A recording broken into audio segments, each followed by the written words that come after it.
posted an Instagram comment and then realized you made a spelling mistake? Now you can easily fix it.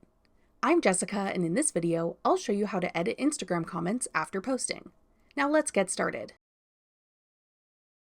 To get access to this feature, first ensure you've updated your Instagram app to the newest available version.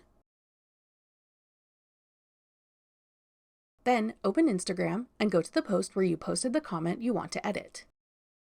You can only edit a comment within the first 15 minutes after you've posted it. If your comment is able to be edited, you'll see an edit option right below your comment. Tap Edit. Then you can make any changes you want to your existing comment. When you're finished, tap the check mark to save your changes. Your comment will be labeled that it has been edited, but only your new edited version will be displayed. You can make further edits if needed within 15 minutes. That's all it takes to edit Instagram comments after posting. Need to reorder a carousel post you've already shared? Check out this tutorial next.